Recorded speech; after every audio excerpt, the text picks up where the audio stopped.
in this New episode. Welcome back to the new episode of the Depression. Wait, I don't know. Lonely, lonely forever cast. I don't know if I have another episode in me. No, it's another episode. Fuck you. Oh, wait, well, we didn't do the thing where we split it into two things. So whoever's gonna have to edit this thing, I hope your computer can fucking take that moving of files, because yeah. Wait, Simon, do you like listening back to these episodes, right? I do that. I think you have to edit this one. That's fine. I can do that.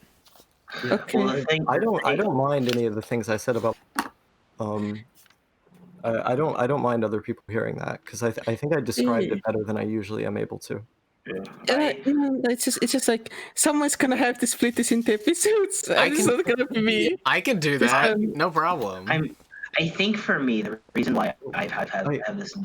Oh, sorry. Go on. I didn't mean to cut you. I did get to finish what I was saying. I'm sorry. Oh, sorry. Go on. Yeah. So I felt like I was like an abjectly horrible person for not being able to feel the things that other people felt, because I would see them feeling them and I would be like why?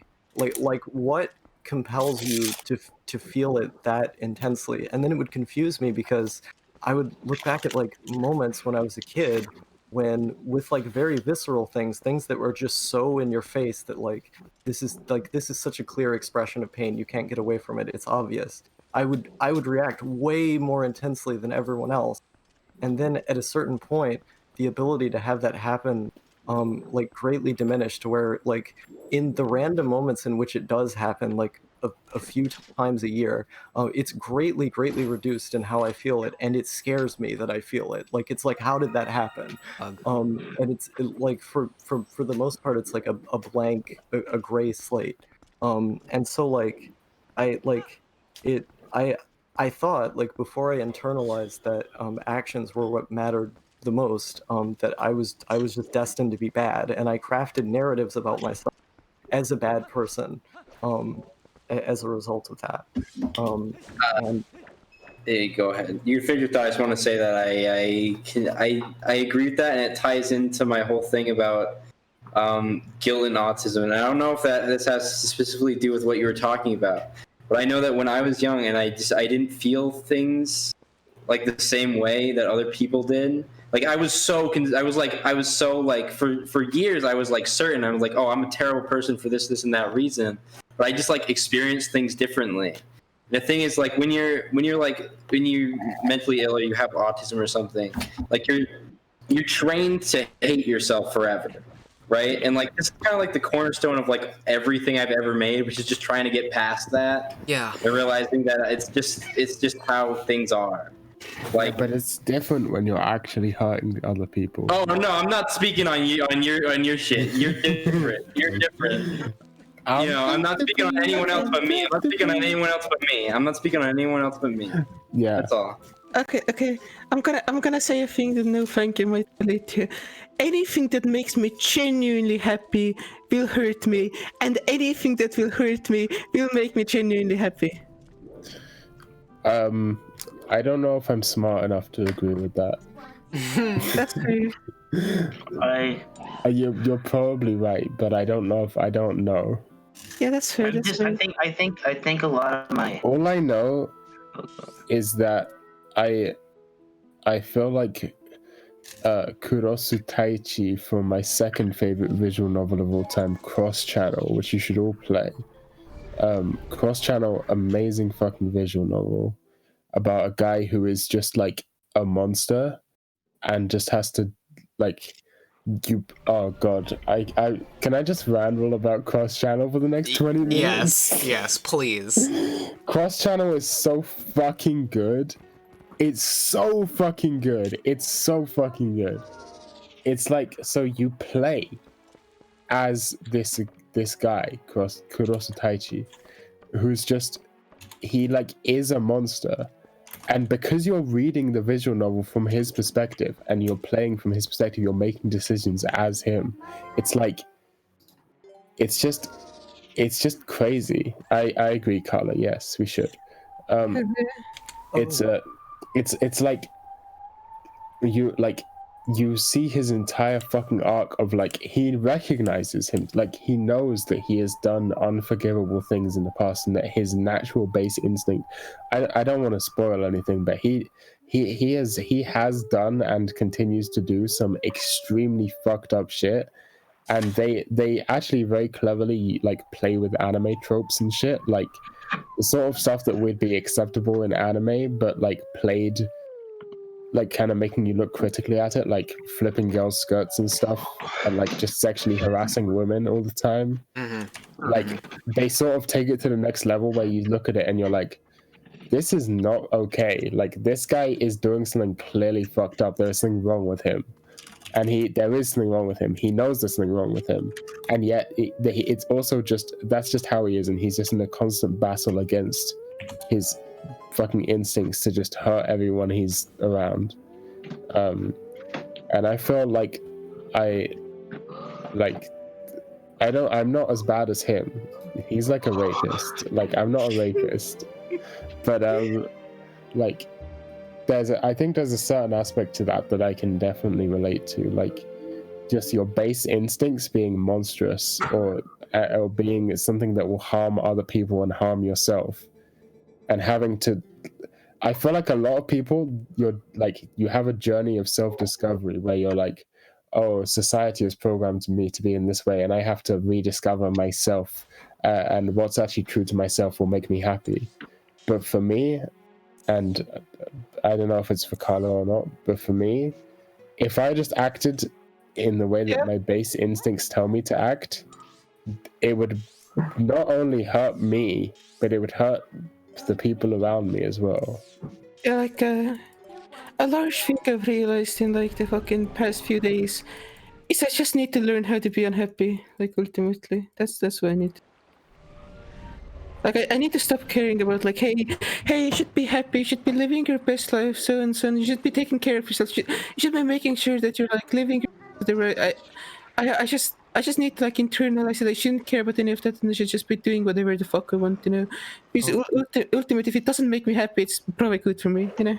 Forgive me if this appears as though I'm imposing, but I think both of you would benefit a lot from reading into like clinical psychology and epigenetics, because it would show that I feel like people have way too solidified of a perspective on how their behavior is, because there's this long-standing debate that like the nurture versus nature debate, that like either you are completely one way because your genes made you like this, or you're completely one way because your environment made you like this. I know what you're trying to say. Not completely one way. You're Yeah, you get what I mean. But like I know exactly what you're trying to say. Yeah. But it's a thing of like, have you ever had to fight against yourself because you know that what will make you like what your desire is? I don't know if other people. Yes, I've done that, man. Like you know that what your desire is gonna hurt someone. Yeah, and guess what? I wasn't strong enough to stop myself in a case, and it really. Now, but this is the thing. Now I'm strong enough to stop myself. Exactly. But it doesn't make me happy. Well, sure. I was gonna say. Go ahead, Plunder. Let Plunder talk. Yeah, let Plunder talk. Okay, so my whole thing is that I think literally the only reason that people see me as a naturally good person is because I learned how to do that really young.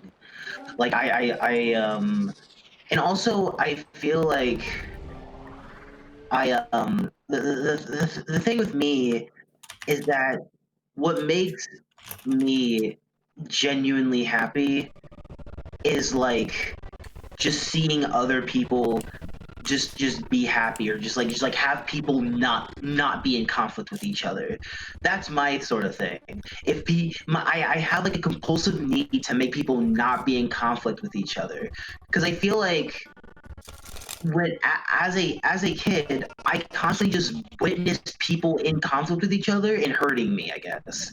Like I fucking you know, my earliest memory was 4 years old watching my dad strangle my mom on my bed. You know, like I fucking like I just feel a compulsive need to just fucking break up every conflict I see. And I feel like that has hurt me a lot. But like, sort of, my point is, a lot of the things that my base instincts are self-sacrificing. It's in the other way of, like, I ruin myself through my base instincts. For instance, you know, my past relationship, my base instinct was to help this person, and I ended up, you know, basically having PTSD to the point of losing most of my memory for 2 years. Like, but then it's like, This is why you don't fuck with no bitches. Exactly, but it's like, but the thing is, like, I guess at my heart too, my base instinct paired with that is also my sheer undying optimism, because I'm a naturally optimistic person, I think, and like I feel like how that's like. How can you be a naturally? How teach me? Like, you know, like I don't. That physically makes no sense to me. I am very malleable too. That's the thing. If I can get to the heart of why I feel things, or what the problem is, then I can easily like just be like, okay, I have faith. Like, I can change. That's a thing that's possible. So as long as it's possible to change, then it's also possible to change for the better and to make myself happy in other ways that are not my base instincts. And I think that's it, because like, my base instincts are not to make me happy, it's to make other people happy. I think that's the thing. My base instincts is to fucking destroy myself for another person, because I feel like I'm so unworthy and undeserving of of even the smallest bit of pleasure that I have to prove. I have to basically go through enough suffering so that I can then not suffer anymore. But that's the thing. It's also like, I can reach that point because it's possible. You know, everything is possible. It is possible that couldn't happen, but I could also get through that next bad thing to get to the good thing. It's always possible for something to improve. That's my whole perspective. And if I don't think like that, then I just fucking kill myself. That's if I can't live with not feeling that. I mean, that's fair considering how intensely you feel it. Yeah, it's like, and also it's like relationships too. It's like, that's the thing I've kind of gotten more optimistic with, because I don't know what a relationship is that I want. I've only been in relationships with that other people want.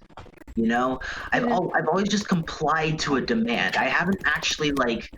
I guess that's the thing. I guess I think I've just suppressed my fucking base urges for so long through just everyone fucking yelling at me and telling me they're wrong my entire life. Like, especially my mom. My mom has sort of like weirdly taught me that I should self-sacrifice, like not like intentionally, but so I should have like self-sacrifice and like ignore my fucking urges, because every time I've gotten something I want, I've always been made to feel guilty about it. Like, oh, I got this new fucking phone or this new toy, but then on the way home, my mom's like, realize how like I spent so much money on this. I did so much for this, and like hammer that point on to the point where I just feel guilty for the rest of the night that I have this new thing. Yeah.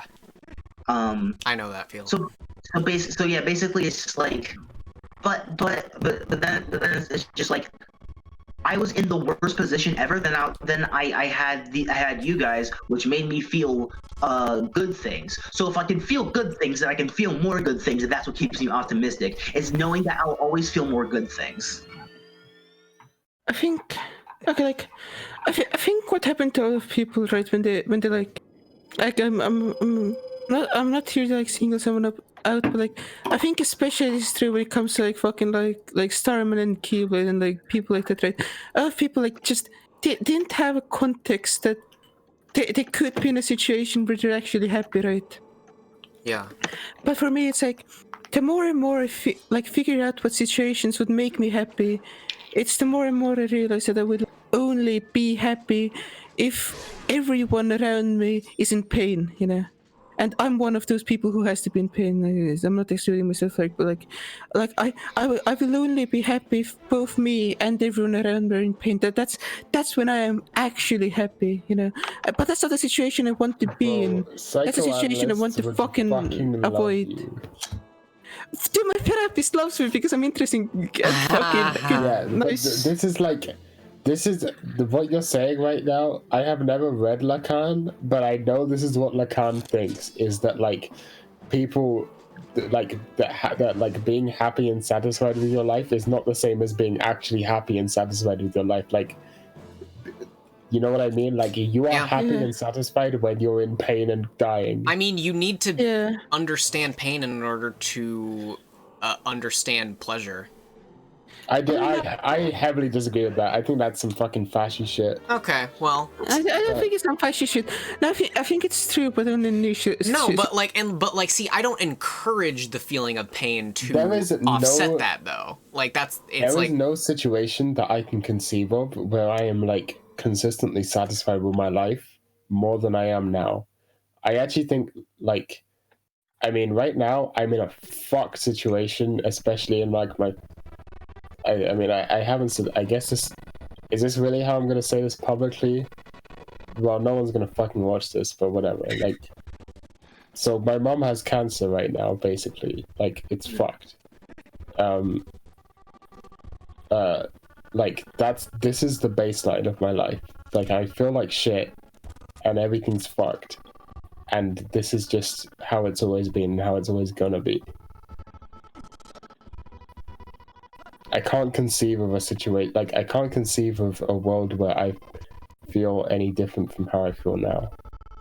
Like, the thing is, I can't conceive of a world where I feel any different, like, how I feel right now, right? I can conceive of where I'm happier, but that's a world where I just violently remove most sources of happiness or most sources of like just normal functioning from myself, and like where I'm just completely just fucking like, I would be happier if I was just completely absorbed in like just a straight up just a delusional situation where I'm just in like all of these unhealthy like situations, most of a sexual nature, like that's how I would be happier, right? I can perfectly conceptualize it.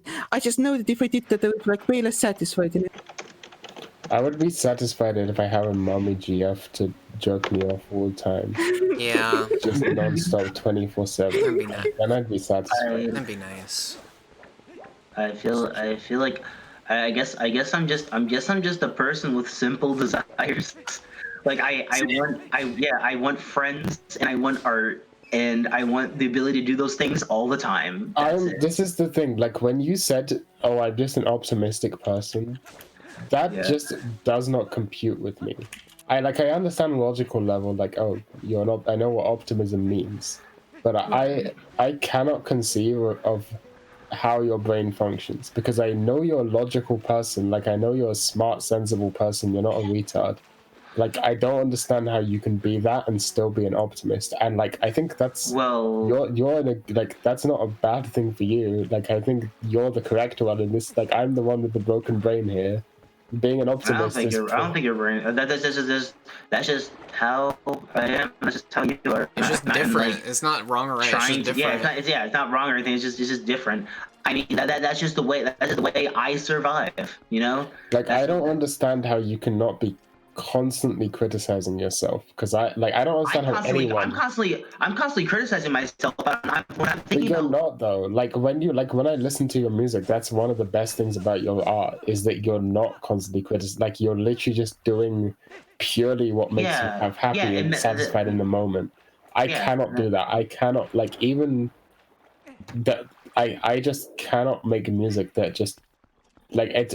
I can't even think about how that would be. Like I have to make music that is like on an intellectual level. Like for example, like I was saying about all my albums, like I can't just like making music that sounds good. That's not allowed.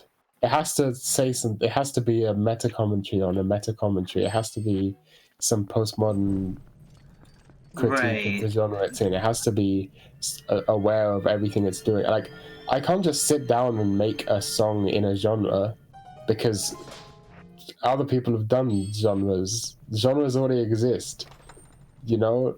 Like, I guess for me. Oh, sorry.